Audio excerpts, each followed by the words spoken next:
ಇನ್ನು ರಾಜ್ಯದಲ್ಲಿ ರೈತ ಮಿತ್ರ ಯೋಜನೆ ಜಾರಿಗೊಳಿಸಲಾಗುವುದು ಅಂತ ಸಿಎಂ ಡಿಕೆ ಶಿವಕುಮಾರ್ ತಿಳಿಸಿದ್ದಾರೆ. ಬೆಂಗಳೂರಿನ ಮಾಣಿಕ್ ಷಾ ಮೈದಾನದಲ್ಲಿ ನಿನ್ನೆ ನಡೆದ 80ನೇ ಸ್ವಾತಂತ್ರ್ಯೋತ್ಸವ ಕಾರ್ಯಕ್ರಮದಲ್ಲಿ ಮಾತನಾಡಿದ ಅವರು, ರೈತರಿಗಾಗಿ ಡ್ರೋನ್ ಆಧಾರಿತ ಬೆಳೆ ಸಮೀಕ್ಷೆಯ ಮುಖ್ಯಮಂತ್ರಿ ರೈತ ಚೈತನ್ಯ ಮತ್ತು ಸಣ್ಣ ರೈತರಿಗೆ ಯಂತ್ರೋಪಕರಣಗಳ ಬಾಡಿಗೆ ಮೇಲೆ 50% ಸಬ್ಸಿಡಿ ನೀಡುವ ರೈತ ಮಿತ್ರ ಯೋಜನೆ ಜಾರಿಗೆ ಕ್ರಮ ಕೈಗೊಳ್ಳಲಾಗಿದೆ ಅಂತ ಅವರು ಹೇಳಿದರು.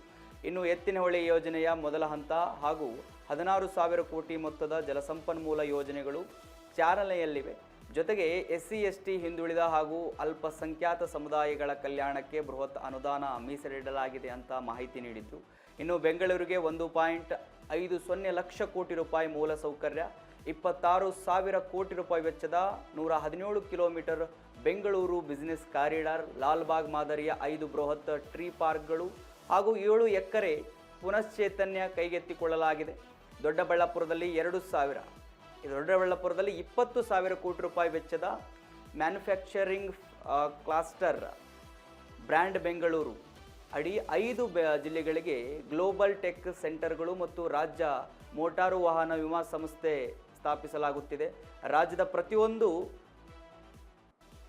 ಪಟ್ಟಣ ಹಾಗೂ ನಗರದ ಪ್ರಗತಿಗೆ ರಿಂಗ್ ರೋಡ್ ಹಾಗೂ ಮೊಬಿಲಿಟಿ ಗ್ರಿಲ್ ಏನಿದೆ ಆ ಯೋಜನೆಗಳೇನಿದ್ದಾವೆ ಈ ಮೂಲಕ ಜಾರಿಗೆ ತರಲಾಗುವುದು ಅಂತ ಅವರು ಭರವಸೆಯನ್ನು ನೀಡಿದ್ದಾರೆ. ರಾಜ್ಯದಲ್ಲಿ ತೀವ್ರ ಬರ ಪರಿಸ್ಥಿತಿಯನ್ನು ಸರ್ಕಾರ ಗಂಭೀರವಾಗಿ ಪರಿಗಣಿಸಿದ್ದು, ಕುಡಿಯುವ ನೀರು ಮತ್ತು ಮೇವಿನ ಕೊರತೆ ನೀಗಿಸಲು ವಿಭಾಗ ಮಟ್ಟದಲ್ಲಿ ತುರ್ತು ನಿರ್ಧಾರಗಳನ್ನು ಕೈಗೆತ್ತಿಕೊಳ್ಳಲಾಗಿದೆ.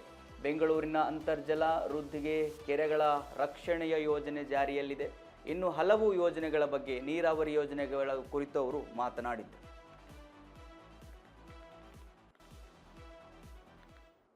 ಅವರ ಹಿಂಭಾಗದಲ್ಲಿ ಟ್ರಾಫಿಕ್ ವಾರ್ಡನ್ ಅವರ ನಂತರ ಸಮಯದ ಸಭೆಗಳಲ್ಲಿ ಅನುಮೋದನೆಯನ್ನು ಈಗಾಗಲೇ ನಾವು ನೀಡಿದ್ದೇವೆ. ಎತ್ತಿನಹೊಳೆ ಈ ಯೋಜನೆ ಅನೇಕ ನನ್ನ ಸ್ನೇಹಿತರು ಟೀಕೆಗಳಿಗೆ ಒಳೆ ಮಾಡಿದ್ರು.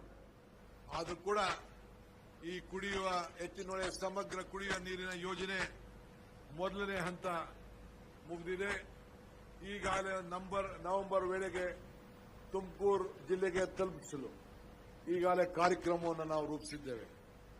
ಕರ್ನಾಟಕ ಇನ್ನೆಂದೂ ಕಂಡಂತ ಪ್ರಮಾಣದಲ್ಲಿ ನಮ್ಮ ಸರ್ಕಾರ ಮೂಲ ಸೌಕರ್ಯಗಳನ್ನು ನಿರ್ಮಿಸಲಾಗುತ್ತಿದೆ. ಕಳೆದ ಒಂದು ವರ್ಷದಲ್ಲೇ